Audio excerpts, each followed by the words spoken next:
Good morning and welcome back to Project E46. You join me about a week later when I've got another day to spend on the project, and we've had a bit of work done. We've got the wheel bearings sorted, both front were in need of doing. They also needed both back plates doing for both the brakes. They were pretty much held on by large washers, and apparently the bearings and the back plates came off as one, which is just not great. Today I think the big push is to look at the back of the car. We're going to start right at the back and we'll worry about a couple of parts and a couple of jobs, pick up where we left off.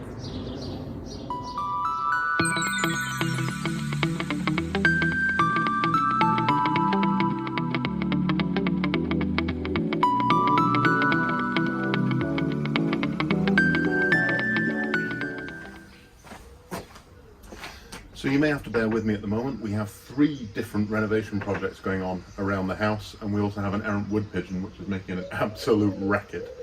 The joys of working outside on the drive. So I thought I'd kick off with the aero. Obviously we had the disastrous incident last time. And also here I have the rear view camera, which is probably one of the next things to go in. It has a very nice shape and matches very nicely one of the lights for the actual number plate itself, so that should be a nice and easy fit. Let's get on with it. So I'm going to start with the aerial. Looks like it's the best one to do, particularly because there's water coming into the car. Should be a fairly straightforward job, just a couple of bolts and we'll get it off.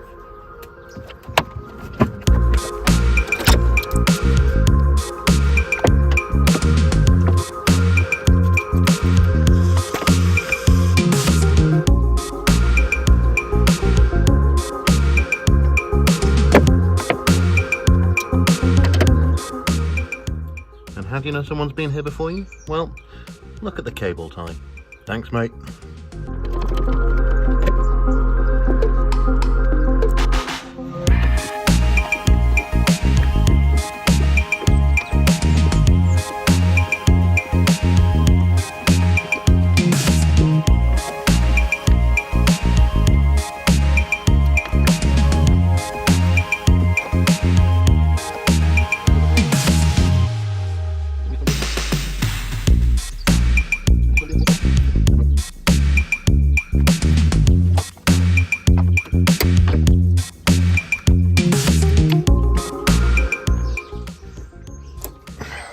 And what a complete pig of a job that was.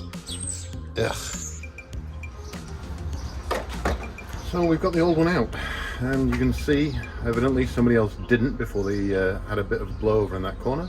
And also you can see here there is the top of the aerial, which is completely stuck into it. It's always good to compare the old and new parts, so here's the one that I've just got from BM. Now you can see they are the same part, however one has a stud in it.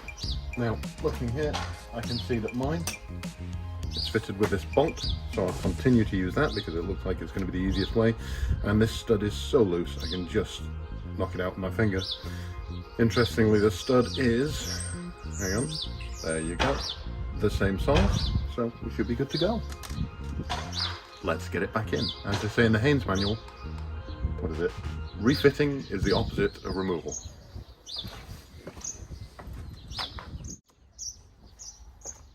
Well, we're not going to need that anymore.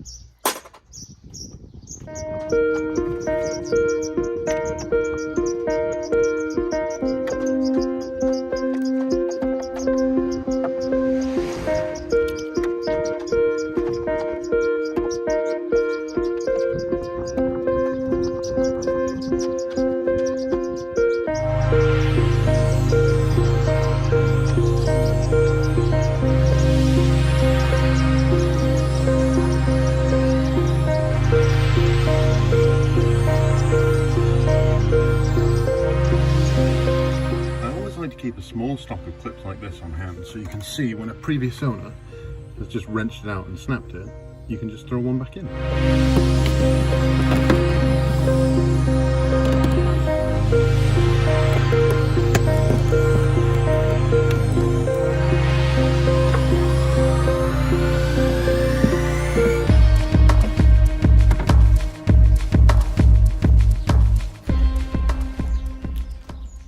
And the cherry on top,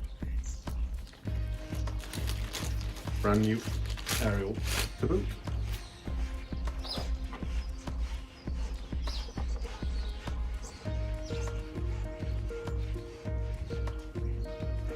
Lovely. One top down. Hopefully, a bit less water into the boot.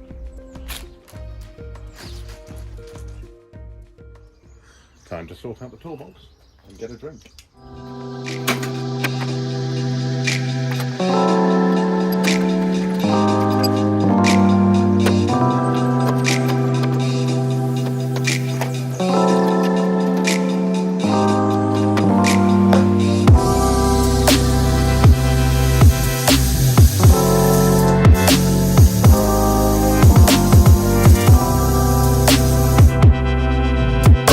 So, that's one of them.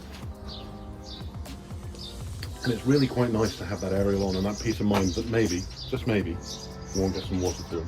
The next job really is for this really quite nice camera. Now, automatically, that head unit is connected to my CAN bus and it knows when the car goes into reverse. So I do actually get the feed from a non-existent camera every time it goes into reverse. All I have to do really is get this connected to it as a harness, run it back through the boot, and we should be away. Let's get it done.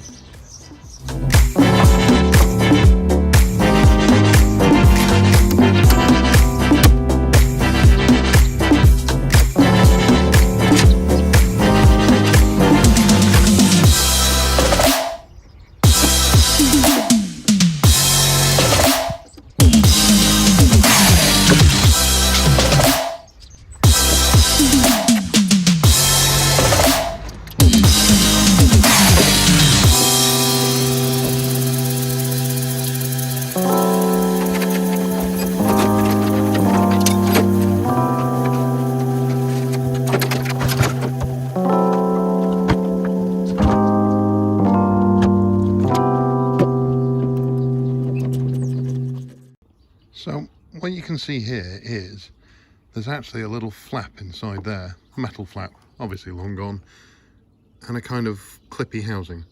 So what I'm going to do is I'm going to pull that out and we'll go from there. So let's try this one-handed filming lark. So that does go in, but it won't actually clip in, and you can see that's because of this around the front here.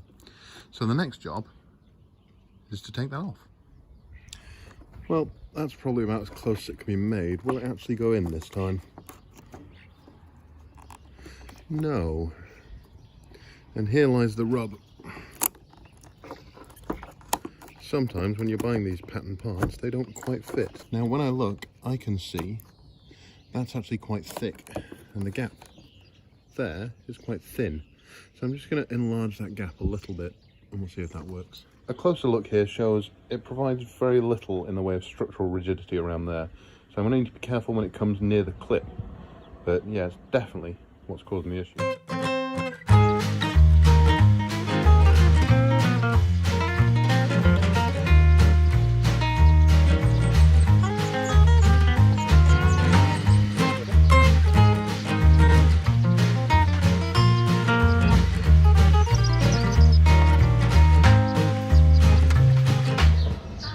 Still just that little bit tight. Let's really give it a good trim.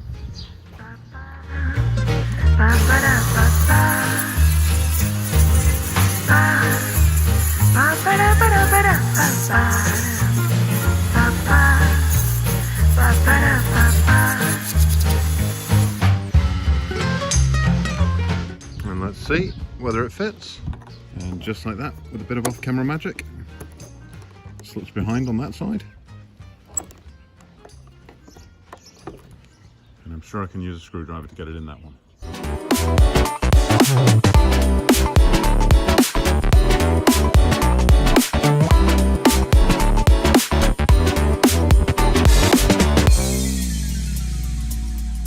Don't forget to like, comment, share and subscribe.